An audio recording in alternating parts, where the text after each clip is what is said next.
exchange time for money. And as long as you run a business that exchanges time for money, or you pay people in exchange of time for money,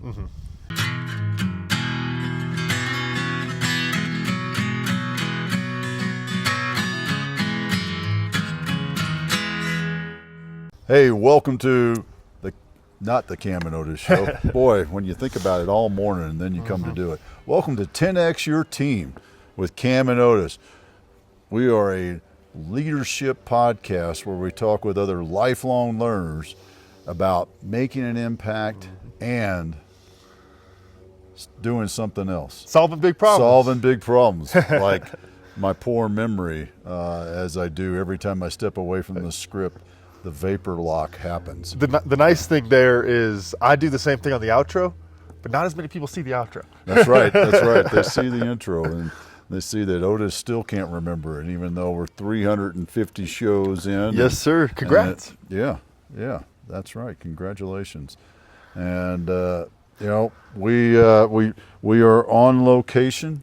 Our location in Colorado. Last time we did one of these together was outdoors in Tucson, and now we're enjoying some beautiful springtime Colorado weather, hoping that the clouds that you're probably seeing off to the west behind me don't form up too quick before we solve a big problem today, or else we'll be having another big problem that we hadn't planned on. So yes, sir. Well, and speaking of big problems, we got, I think, a big problem today that we want to talk about.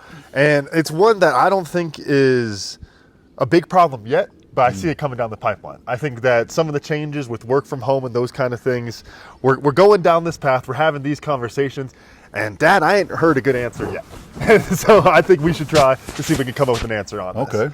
And the problem basically is when you start talking work from home, productivity and those kind of things, we all have this conversation about, well, what is productivity? How do you measure the productivity of your team, right? And a lot of us would say, well, it's the output, it's the projects, it's, the making sure that they're hitting their deadlines, all those kind of things. Then our only other real benchmark is the 40-hour work week. And that's kind of a good idea, that, you should be spending that much time and those kind of things. But then there's all these conversations of, well, 30-hour work week. Or, a 4-day work week instead of 5-day. And we start to kind of go down that rabbit hole, and you start to think, well, then how do we measure our productivity there? If you're a boss and you say, I want you to get these projects done, and you have all week, and your employee takes 4 hours to get it done, they just get the rest of the week off?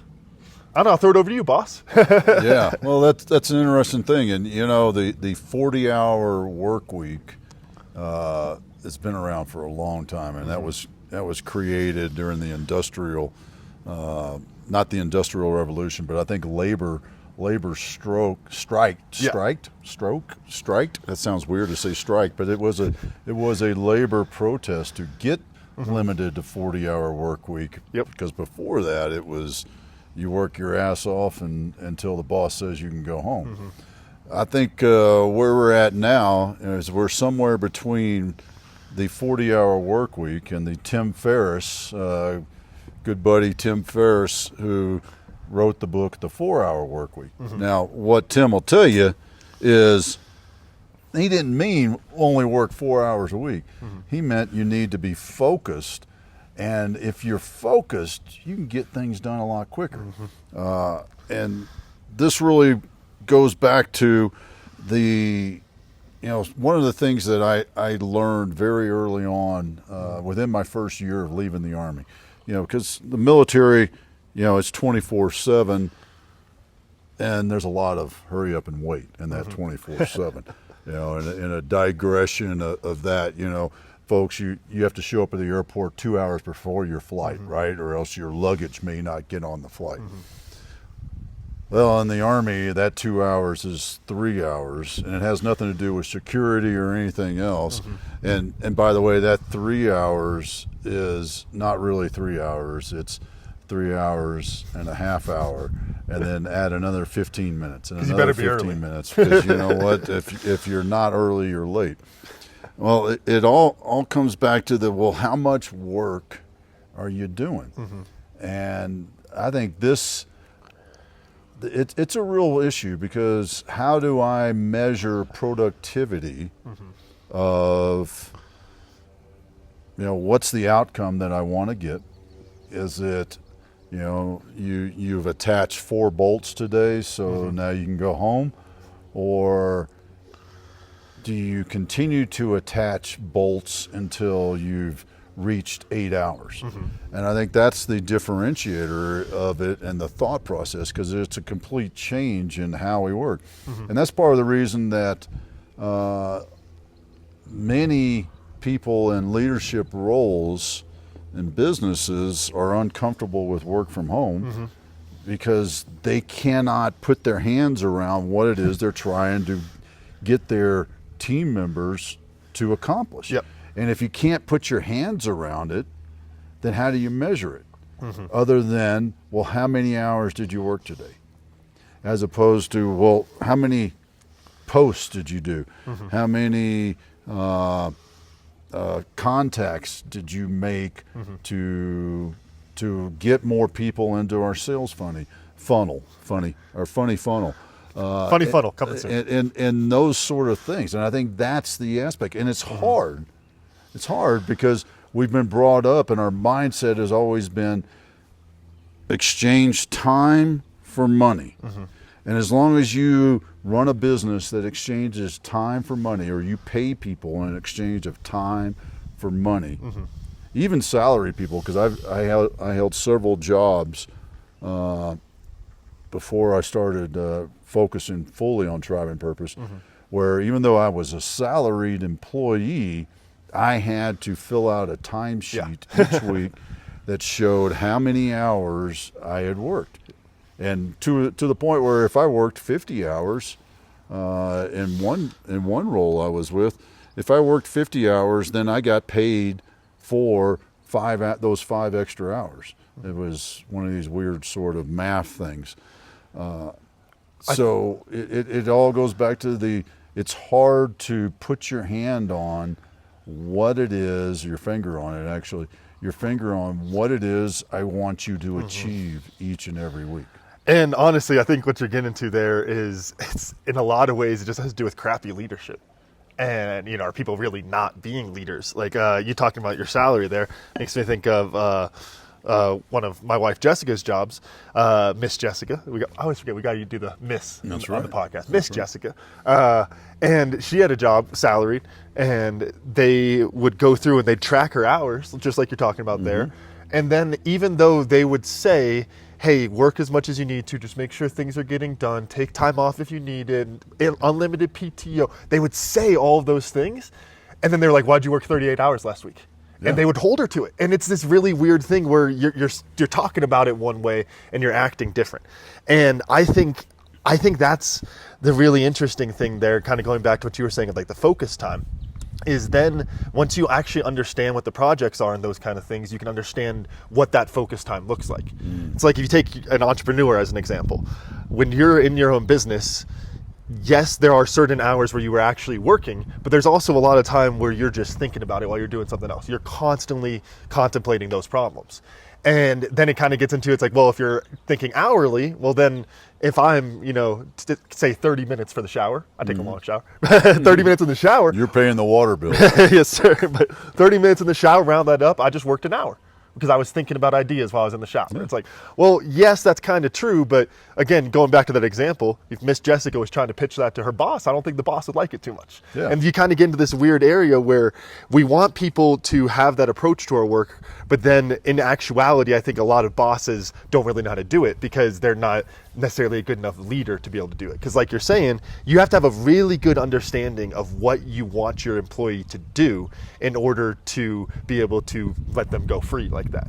Because then you can measure on the deadlines, you can measure on the projects, you can measure on those things that you actually understand. But if you're like a lot of people are at a lot of jobs, if you're kind of just like, well, no, your job is to work 40 hours a week and do that on all of these different things, well, then that's a very different approach to leadership there. And I think that's what it really comes down to, is being able to understand what you want to get out of your team. And by understanding what you want them to get out of it, then you can help them to create the system. Because it goes back to having a team of leaders, in my opinion, at least. When I think about this problem, that's what it comes down to, because when you have a team of leaders, they take enough ownership over the problem, over the situation, where you know that they're using their time effectively. You know that... Well, you have trust in your team. You have trust in your team, and you're trusting that when they finish a project that took them 4 hours, that you gave them all week to do, that they're going to find something else to do. Right. Or maybe they'll take the rest of the day off so they can relax with their family, and then the next day they're going to find the next thing to do. Yeah. And they understand how all those things work together so that they can be more effective with it.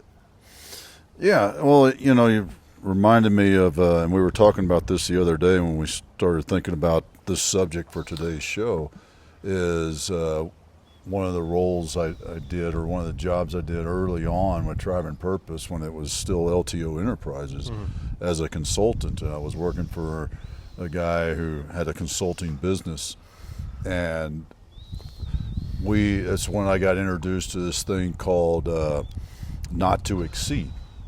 And how my client would give me a not to exceed weekly hour rate. And they did that for a couple of reasons. One, primarily they did it because of budget.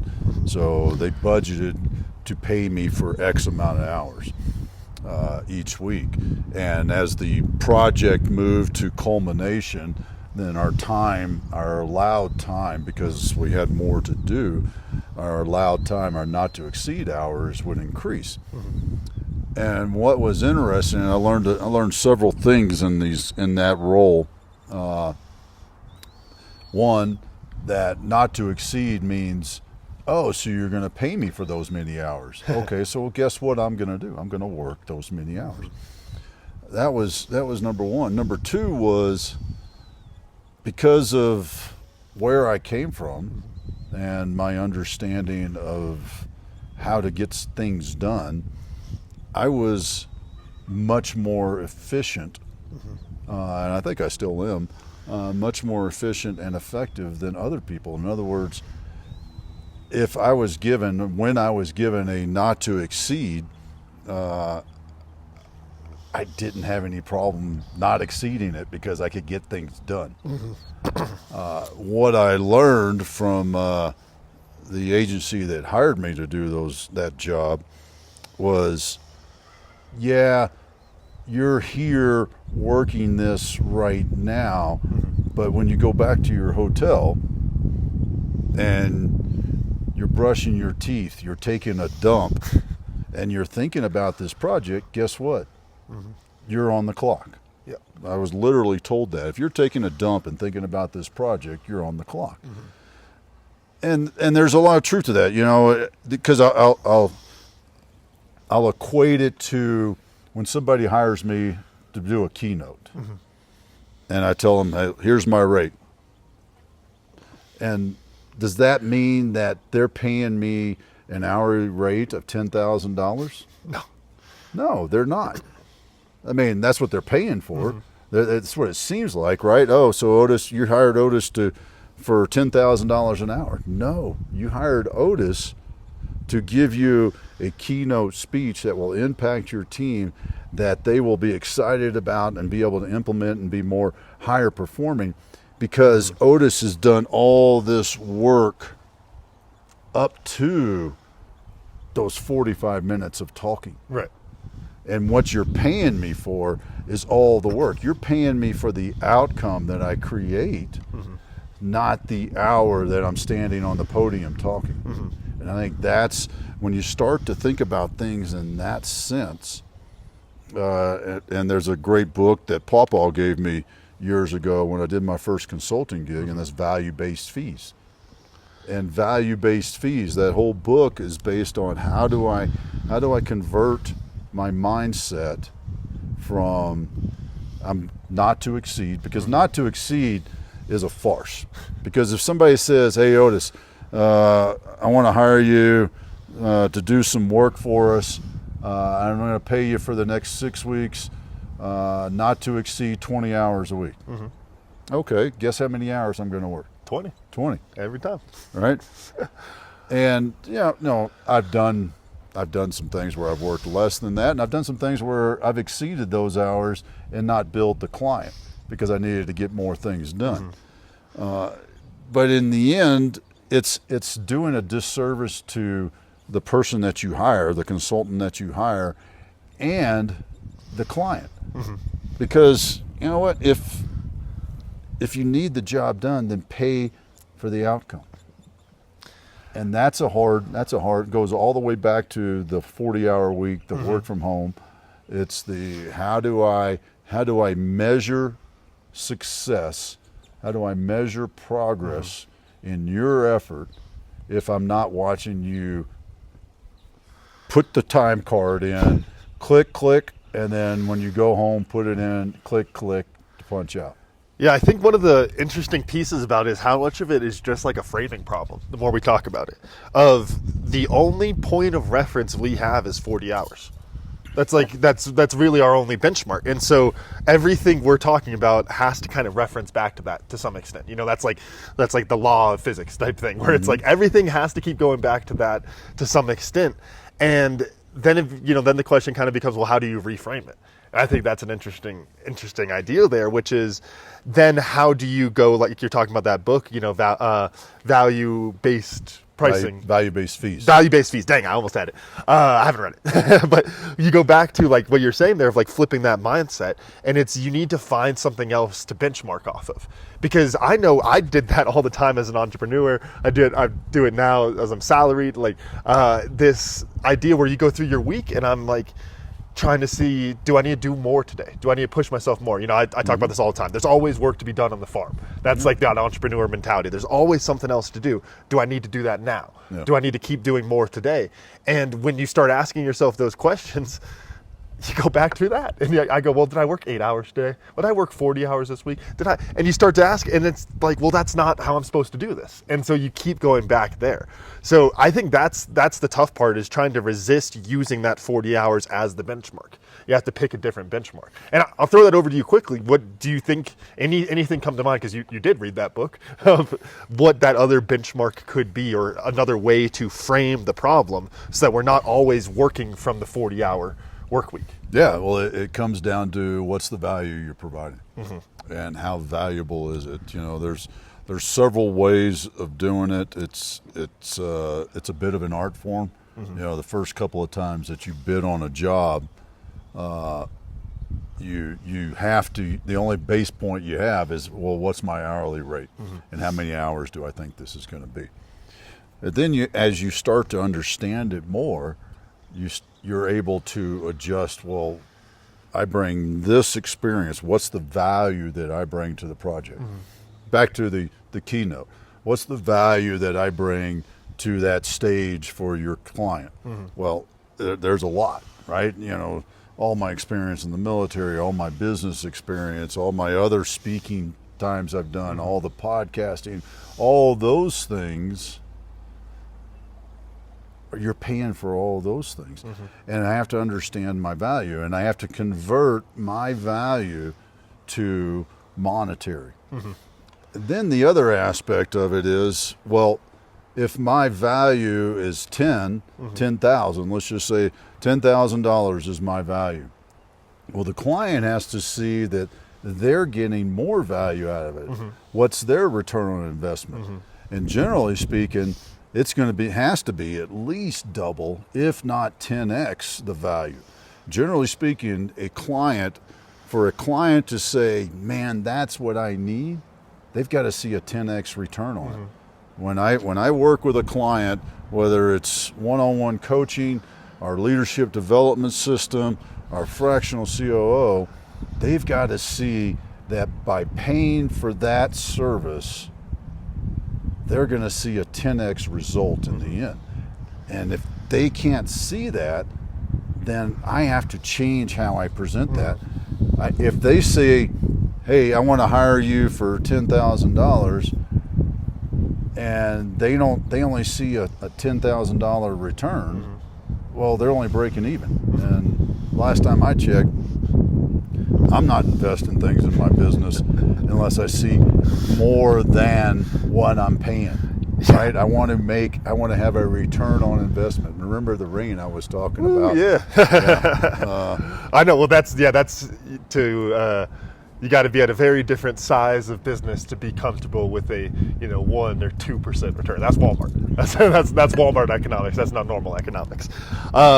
So the entrepreneur example makes sense to me. I think that helps a lot of people. What about a salaried example? So let's say somebody's making $4,000 a month, $1,000 a week. Mm-hmm.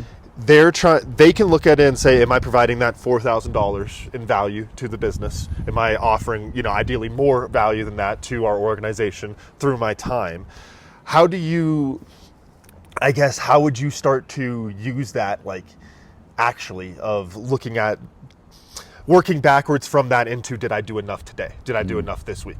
Because again, that's where I feel like the gap comes, is because when you start to think about it in days and weeks, it's really hard to resist going 8 hours, 40 hours.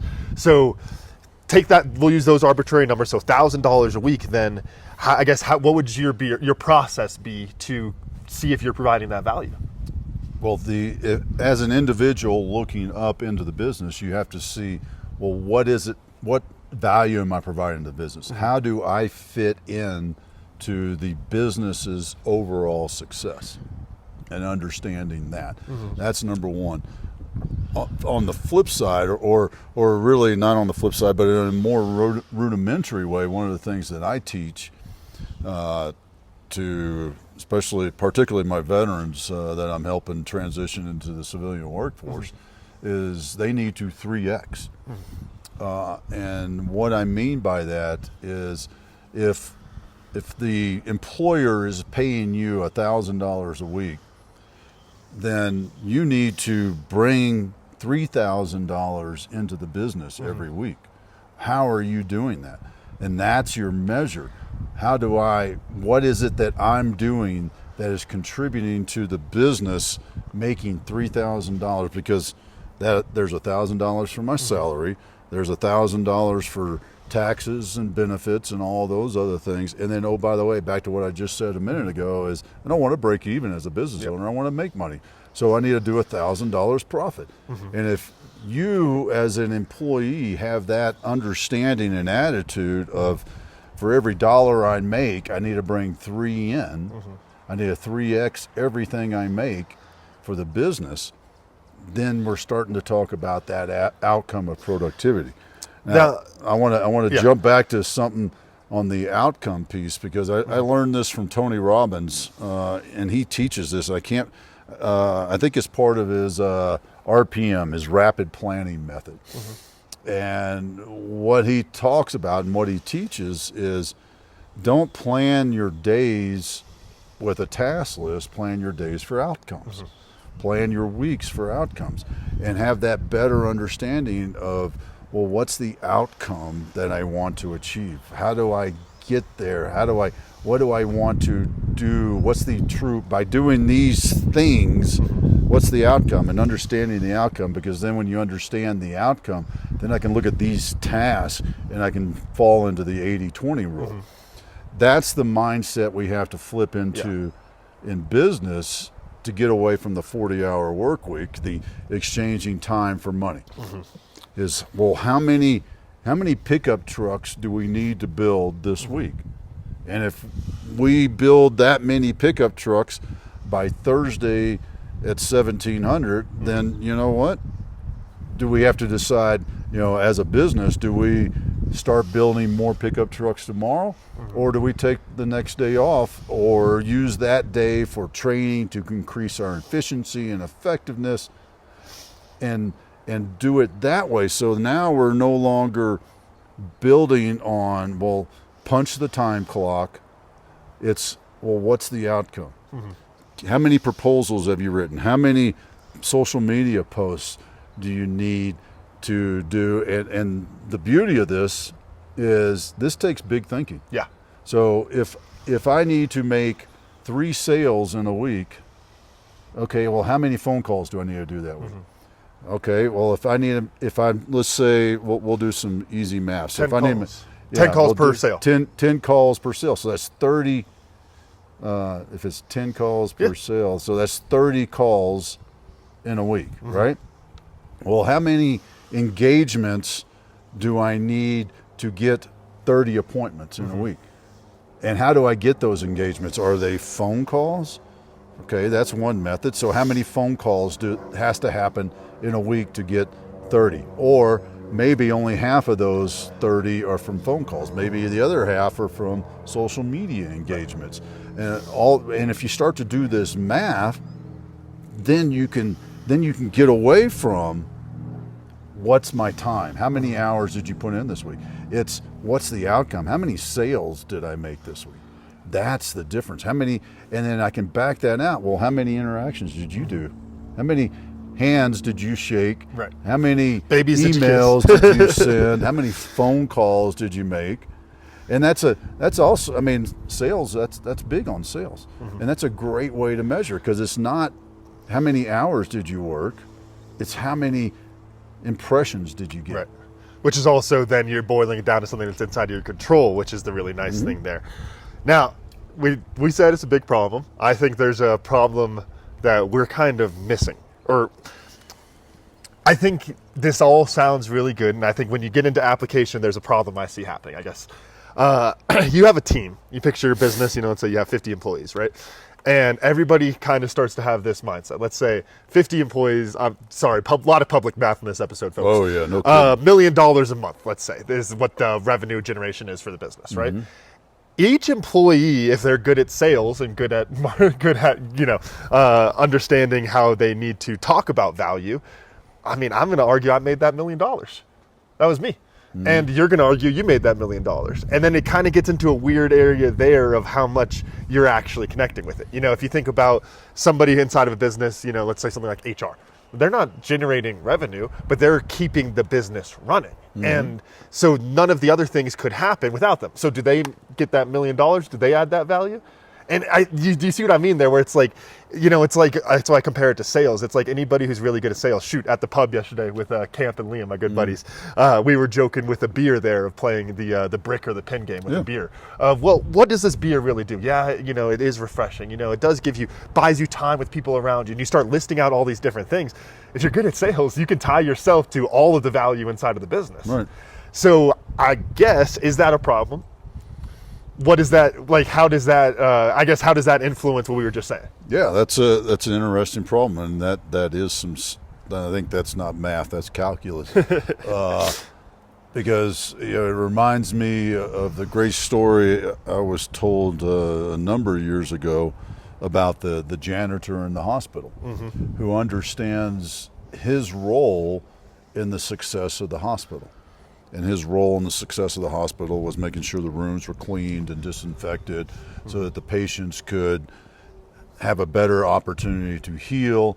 And if they're healing better and quicker, then they can go home to their family and heal more with their family.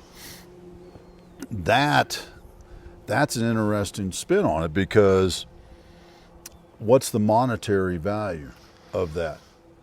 If I am creating something, because you can tie a surgeon, a nurse, all of them into, well, I can take the cost of the surgery, the cost of the room, and fractionalize that out to each of them.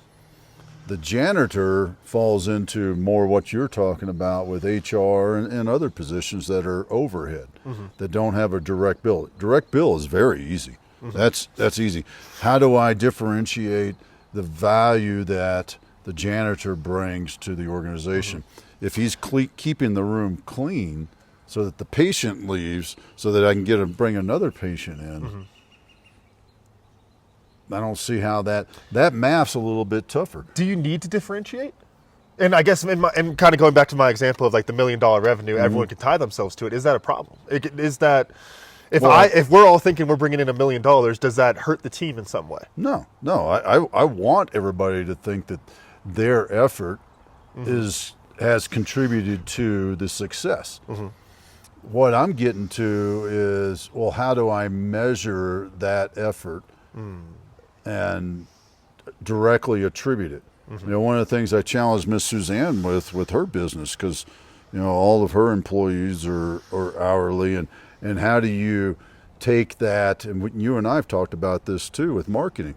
How do I take that fee that's being paid by the client, break it down into that hourly rate, and then take all this overhead that exists that I'm paying monthly and break that down into an hourly rate. And then you truly have the math. And when you do this, you have to do this in business in some form, because you have to know where your money, your capital in, your capital out. But really what we're getting to is not that part of the business. It's the what, well, how does Joe the janitor, what value, how do I measure 3X for Joe the janitor? And that's an interesting thing. That's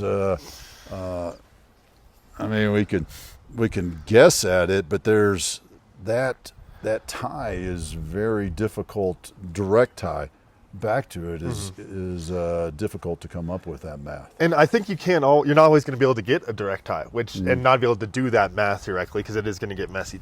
The analogy that keeps coming to mind is almost like I'm picturing like a crowd at a sporting event, and my yelling isn't the one that caused them to mess up and get a penalty and get a power play, an Avalanche game. But or lose game 6. Well, my yelling isn't what caused that. My yelling is what got us to double overtime, got them to overturn that goal. That was pretty much a goal. But anyway, yep.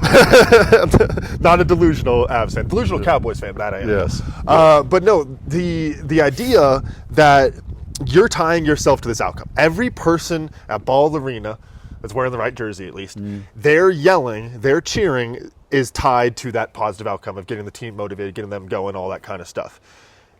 Does that mean I won the game for them?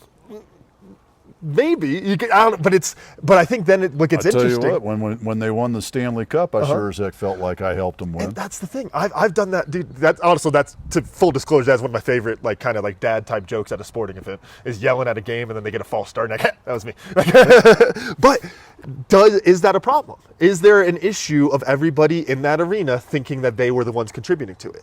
And I don't think so, because if you think you're contributing to something that big, it gets you to take the action, and that action, based on that big vision, that big connection that you're saying you have, that action is what you actually want, right? If your employee... That's the feedback loop for the individual. Right, exactly. If you have an employee who thinks they're making that $1 million for the business, and they're the ones helping to contribute to that revenue and all those kind of things, if that connection is what helps them to be motivated to do the work that contributes, well, then who cares if they're actually only contributing $200,000 and they think it's $1 million? It's not necessarily a problem until you get into some ego things and that kind of stuff. And that's just finding the right people, putting the right people. But that doesn't solve the original question. That helps with the individual. It does not help with the business ownership, leadership, the person who is signing the check. And how do I measure your yelling at an Avalanche game, the effect that it has on the outcome of the game? And that's still, I don't think that's a measurable one. Do you think, so I guess going back to the leader perspective there, I guess my thought is almost you have to zoom into the individual like that. You have to have each individual tied there, and then that has to be your perception as the leader. If you're the person, I forget, they have some fun name for it, but the people who do all the noise and stuff at the games, and they get on the mic and they yell and all that kind of stuff, that person, if they're trying to measure each person's impact, I think they have to zoom in on each individual at that kind of a level and see it like that. I don't know how much that helps trying to avoid a 40-hour work week, though, and trying to flip it like that, because that's the other problem. You had me thinking this. The other problem with the 40-hour work week and those kind of things, or the not to exceed that, is it's a really crappy incentive structure. Yeah. Right? My incentive, if I have to work 8 hours no matter what, why the hell would I work fast? Yeah, that's not my incentive anymore. Exactly. If I can finish up work early but then I still have to stay. Well, why would I finish up early? Yep. You know, kind of going back to the work from home example, I think of this all the time of people who are like, well, you're doing laundry while you're supposed to be working and all this. Dude, what do you think I do at my desk when I'm sitting in the cubicle? I'm on my phone. Like, it's like, I'm not, you know, I'm staring blankly at a screen because I don't want to be working and those kind of, like, it's like, that's what happens when you make people sit in those kind of things because it messes up the incentive structure. It's mentally impossible to stay focused for 8 hours. Yeah, that too. It's been proven many times in many different studies.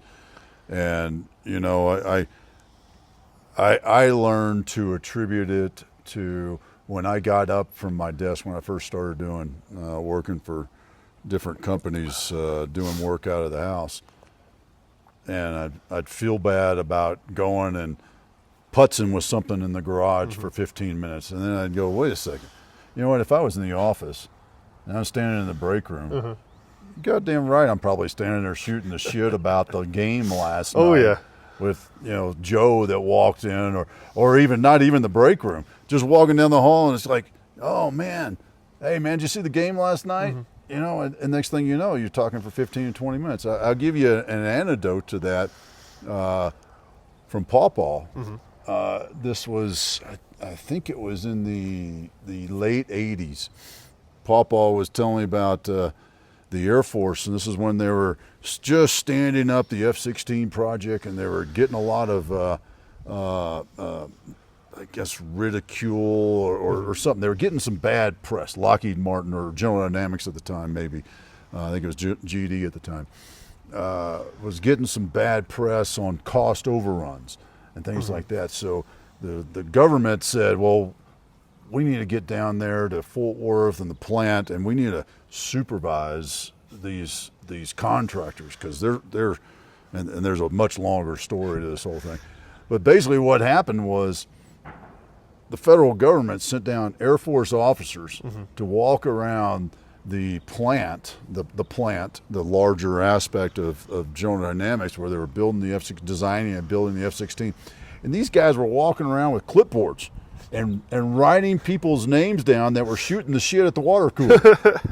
like it was freaking elementary school or I guess more middle school, where you didn't have the hall pass. Yeah. Right? You don't have the hall pass. And what are you doing in the hallway?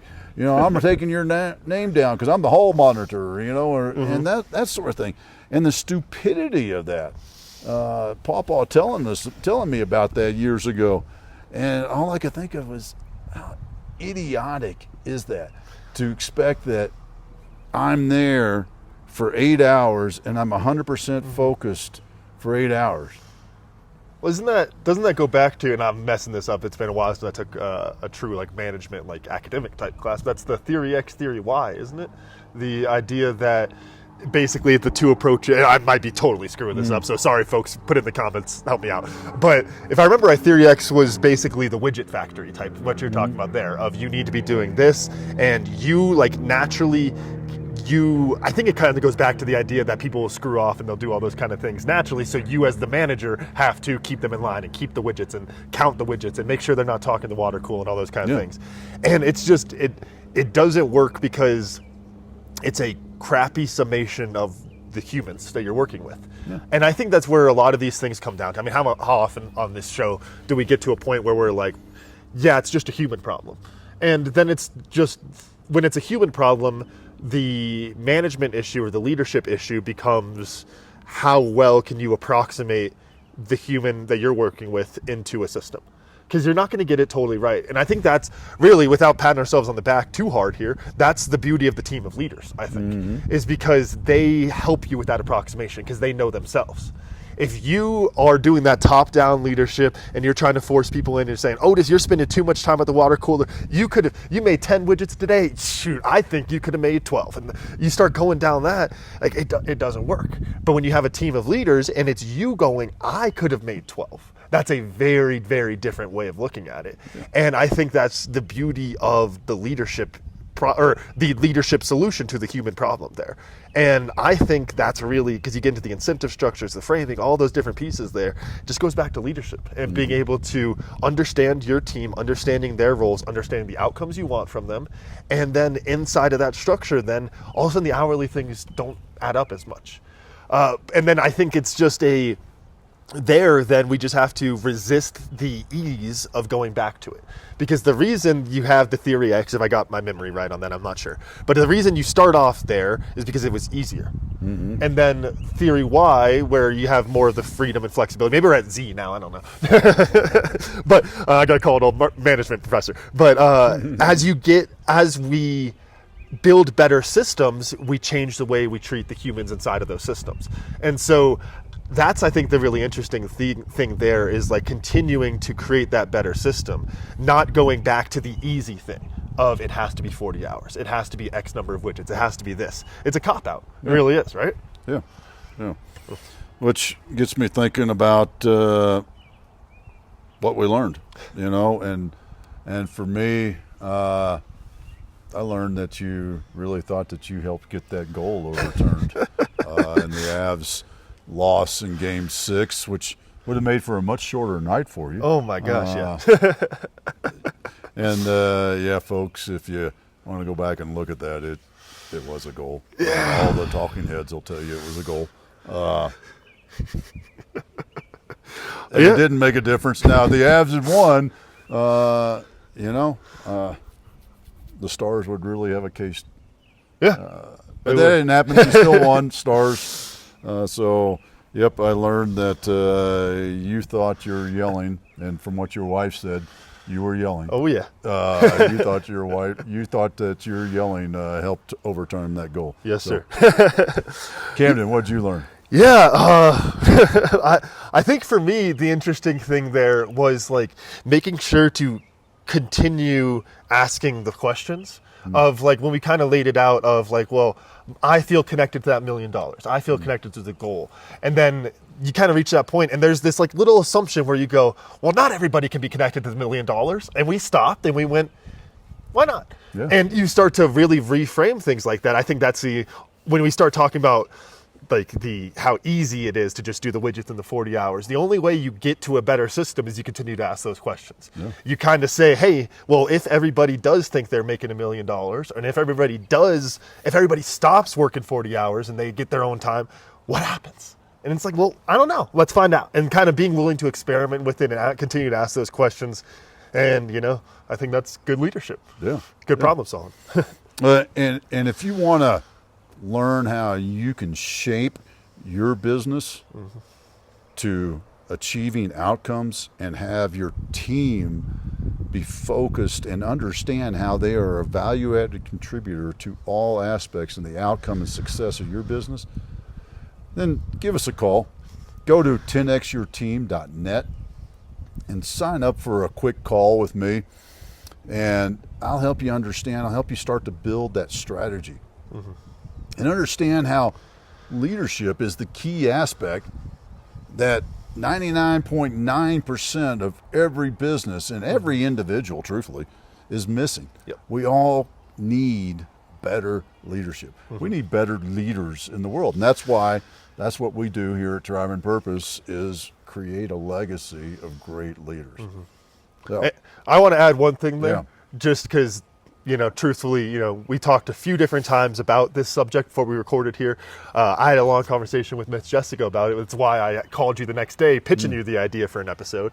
And because the answer I kept coming back to was when you have a leader on your team, they take the weight, they take the responsibility, and then therefore they're the ones going, do I need to do more? Rather than you as the boss having to go, you have to do more. And I think that is such a key difference there. So that's my foot stomper to steal your mind there. Awesome. Camden, run us out. Here we go. All right. Thank y'all for watching this episode of 10X Your Team with Cam and Otis. And a special thanks to not our guest, but our host, Dad. Thank you for hosting. Lovely. Always nice doing these outdoors. Beautiful background, all that good stuff. If you learned anything from today's episode, please make sure to share it, pass along to other lifelong learners in your tribe so they can learn it too. If you're not already, subscribe on the YouTube channel. If you're listening to the podcast app right now, just go. We got a beautiful backdrop here, recording in 4K, doing all that nice, pretty stuff just for you guys. If you're not on YouTube, got to get on YouTube. That's the best place to be. Follow us on Facebook, Instagram, and LinkedIn. And we'll be back for another show next time. I'm missing something there, but that's all right. We'll see y'all next time. I will say that your outro is much longer than my intro. It is. I don't know if it's supposed to be, though. But we'll see y'all next time. All right.